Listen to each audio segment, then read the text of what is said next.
Hello everyone, welcome to my YouTube channel. आप सभी का स्वागत है हमारे आज के इस वीडियो में।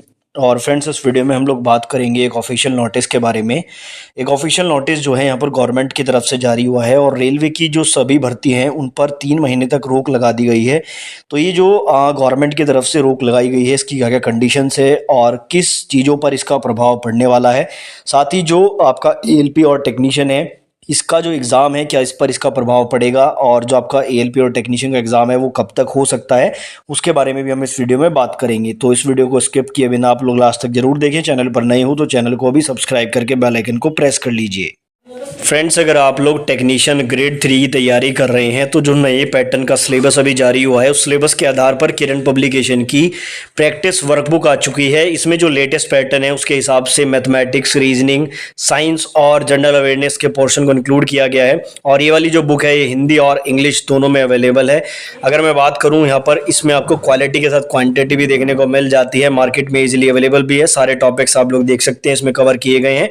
तो इस बुक का डायरेक्ट लिंक मैं डिस्क्रिप्शन में दे दूंगा, नजदीकी बुक स्टोर से भी आपको मिल जाएगी। और टेक्नीशियन की अगर तैयारी कर रहे हैं आप ग्रेड 3 की, तो इस बुक का इस्तेमाल कर सकते हैं। तो स्क्रीन पर आप लोग जो नोटिस देख रहे हैं यही वो नोटिस है। सबसे ऊपर आप लोग डेट यहाँ पे देख सकते हैं, 28 मार्च 2024 को ये नोटिस जारी हुआ है। और ये लिखा गया है government of India, ministry of जो फाइनेंस है उसके सेक्रेटरी को, यानी कि फाइनेंस मिनिस्ट्री को ये लिखा गया है। सब्जेक्ट में आप देखेंगे तो मिनिस्ट्री ऑफ फाइनेंस प्रपोजल है यहाँ पर। इसमें लिखा गया है कि permission for recruitment, promotion, appointment, transfer officers in the organization of the Department of Financial Services during enforcement of Model Code of Conduct 2024। देखो, जैसा कि आपको पता है कि इलेक्शन से पहले आचार संहिता लगती है और आचार संहिता में बहुत सारे जो काम है उन पर रोक लगा दी जाती है। आचार संहिता की अगर मैं बात करूं, आई थिंक 26 मार्च से आचार संहिता लगी हुई है और ये इलेक्शन के बाद खत्म होती है। अभी यहाँ पर जो है ये नोटिस इन्होंने जारी किया है, ये पढ़ने की आवश्यकता नहीं है, मैं आपको सिंपली बता देता हूँ। देखो, इस नोटिस में इन्होंने 2-3 बातें कही हैं। एक तो इन्होंने ये कहा है किसी भी एम्प्लॉय का जो है अभी ट्रांसफर नहीं करना है। किस एम्प्लॉय का?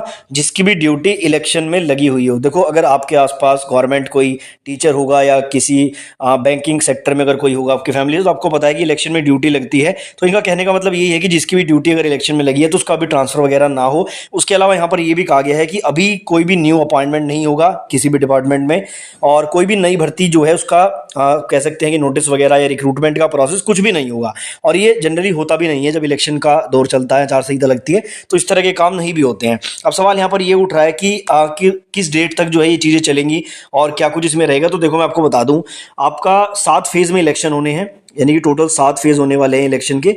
और 1 अप्रैल से आपके इलेक्शन स्टार्ट हैं और लास्ट जो 7th फेज है वो 1 जून को है। ठीक है, उसके बाद जो है आपका 4 जून को काउंटिंग है, यानी कि जो पूरा ये जो मैटर है ये 4 जून तक का है। अभी आप मान लीजिए इसमें पूरा अप्रैल रहेगा, मई रहेगा और जून रहेगा, ये 3 महीने इसमें इन्वॉल्व रहेंगे। तो इन 3 महीनों में जो भी पुराने कर्मचारी हैं जैसे रेलवे में जिनकी अभी तक ज्वाइनिंग वगैरह नहीं, तो उनकी ज्वाइनिंग पे थोड़ा सा फर्क पड़ सकता है। अपॉइंटमेंट उनको अभी नहीं मिलेगा इन 3 महीनों के दौरान। जो पुरानी वैकेंसी है, नई कोई वैकेंसी नहीं आएगी, जो आ चुकी है उनका प्रोसेस चलता रहेगा। जैसे एएलपी का चल रहा है, टेक्नीशियन का चल रहा है, आरपीएफ का ऑलरेडी नोटिस आ चुका है। तो 15 अप्रैल से जैसे आरपीएफ का नोटिफिकेशन आना है वो आएगा, क्योंकि वो आचार संहिता से पहले अनाउंस हो चुका है। अब यहाँ पर बात करें अगर हम लोग एएलपी टेक्नीशियन की एग्जाम डेट पर क्या प्रभाव पड़ेगा, तो कोई प्रभाव नहीं पड़ेगा। देखो, यहाँ पर मैं आपको बता दूं, सबसे पहले तो जो एएलपी एग्जाम डेट है वो ऑलरेडी अनाउंस्ड है। और यहाँ पर आप देख सकते हैं जो सीबीटी 1 है ये इन्होंने टेंटेटिवली जून और अगस्त बोला हुआ है। तो जैसा मैंने आपको बताया कि 4 जून को काउंटिंग हो जाएगी, ये पूरा मैटर खत्म हो जाएगा। और ऑलरेडी इन्होंने बोल रखा है कि एएलपी का एग्जाम जून और अगस्त में होना है, तो एएलपी पे कोई प्रभाव नहीं पड़ेगा। सीबीटी 2 वगैरह की एग्जाम डेट्स भी इसके आगे की हैं। बात करें अगर टेक्नीशियन की, तो टेक्नीशियन के अभी फॉर्म भरे जा रहे हैं। उसके बाद इन्होंने कहा है कि भाई जो हम सीबीटी कराएंगे इसका वो अक्टूबर और दिसंबर के आसपास कराएंगे। तो तब तक तो सारी चीज़ें चेंज हो जाएंगी, गवर्नमेंट दोबारा से बन जाएगी, और जो बनेगी आपको पता ही है, तो उस पर भी कोई प्रभाव नहीं पड़ेगा। तो सीधा सीधा बोले, एएलपी टेक्नीशियन के एग्जाम पे कोई प्रभाव नहीं पड़ेगा। आरपीएफ का जो नोटिफिकेशन आना है उस पर कोई प्रभाव नहीं पड़ेगा, वो आएगा, उसके फॉर्म भराए जाएंगे, पूरा प्रोसेस होगा। बस इस दौरान थोड़ा सा प्रभाव ये पड़ सकता है कि जिनकी ऑलरेडी ज्वाइनिंग का प्रोसेस चल रहा है, ग्रुप डी एनटीपीसी, या पुराने जो कर्मचारी मतलब पुराने जो स्टूडेंट हैं, ठीक है, उन पर थोड़ा प्रभाव पड़ सकता है कि उनको अपॉइंटमेंट वगैरह भी शायद ना दी जाए। तो यहाँ पर यही सिर्फ चीज़ें थी, इसके अलावा और कुछ नहीं है। इसको ज़्यादा हाइप बनाने की कोशिश की जा रही है कुछ लोगों के द्वारा, तो ऐसा कुछ भी नहीं है।